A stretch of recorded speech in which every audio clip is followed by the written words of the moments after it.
இது. நான் அப்போ நினச்சேன், பரவாயில்லையே நம்ம ரொம்ப தேறிட்டோம், டிஃப்ரென்ஸ் தெரிகிற அளவுக்கு நமக்கு தெரியுதே அப்படின்னு.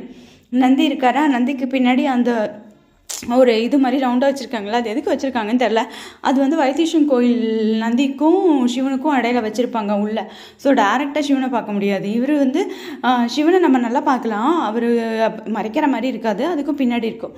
ஆனால் பந்தக்கால் வந்து வெளியிலேயே ஒரு கோல்டு தகரத்தில் பிளேட் மாதிரி போட்டு அடித்து வச்சுருப்பாங்க. இந்த பந்தக்கால் வந்து உள்ள தூணில் இருக்கா, வெளியில் இந்த விக்கிரகத்துக்கு பக்கத்தில், மாப்பிள்ளை சுவாமி விக்கிரகத்துக்கு பக்கத்துலேயே ஒரு பந்தக்கால் இருக்கும். ஆக்சுவலாக கல்யாணம் பரிகாரத்துக்கு அங்கே கூட்டு போவாங்க எல்லோரும். இது வந்து பூந்தோட்டத்துலேருந்து கொஞ்சம் தூரத்தில் இருக்குது இந்த கோவில். விழிநாதர் தான் அவர் பேரே. ஆனால் வந்து மாப்பிள்ளை சுவாமின்னு சொல்லுவாங்க, ஒரு பெட் நேம் கூப்பிடுவோம்ல. இதுதான் அந்த விக்கிரகம், விக்கிரகன்ற பாருங்க, அந்த கல்யாண பந்தல் கோல்டு பிளேட்டில் அடித்து வச்சுருக்கிறது அந்த தூணில் ஃபுல்லும். அதனால் பல டால் அடிக்கும். ஆக்சுவலாக நான் அந்த இதை மறந்துட்டேன், அது வந்து பந்தக்காலுங்கிறத மறந்துட்டேன். இதுக்கு ஏதோ ஒன்று சொல்லுவாங்களேன்னு யோசிச்சுக்கிட்டே தான் இருந்தேனே தவிர அது வந்து பந்தக்கால் அப்படிங்கிறத மறந்துட்டேன். அப்புறம் வந்து ஐயர் வந்து தீபார்த்தனை காட்டும் போது பந்தக்காலோட இந்த கோயிலில் தான் இருக்கும் அப்படின்னு சொல்லி சொன்னாரா. அப்போ தான் எனக்கு நான் வந்துச்சு, ஏன்னா போய் ரொம்ப வருஷம் ஆச்சு. நாங்கள் போன டைமுக்கு வந்து அபிஷேகம் பண்ணிகிட்டு இருந்தாங்க. ஆனால் கொஞ்சம் விடிஞ்சு தான் போனோம். அது வந்து அடுத்த காலத்தோட அபிஷேகம்னு நினைக்கிறேன். ஆனால் மார்கழி மாதத்தில் கோயிலுக்கு போகிறது ஒரு தனி ஜாலி போங்க. ஒரே பனியாக, ஒரே கொஞ்சம் ஜாலியாக ஜில்லுன்னு காற்றுல செம்மையாக இருந்தது அன்றைக்கி. ஆனால் பால்லாம் ஊற்றுனாங்க, நான் எடுக்கலை.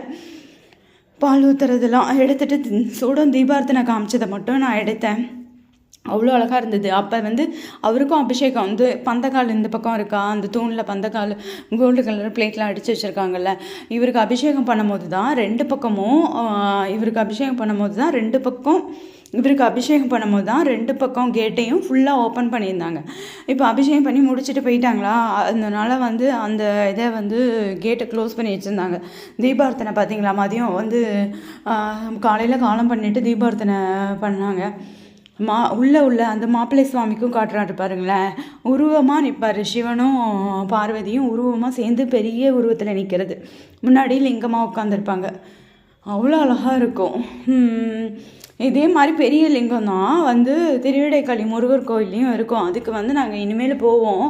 ஆனால் என்றைக்கு போகிறதுன்னு தெரியல. ஆக்சுவலாக இந்த செவ்வாய்க்கிழமை தான் போகலான்னு இருந்தோம். ஆனால் அதை வந்து சரி இன்னும் கொஞ்ச நாள் கழித்து போகலாம்.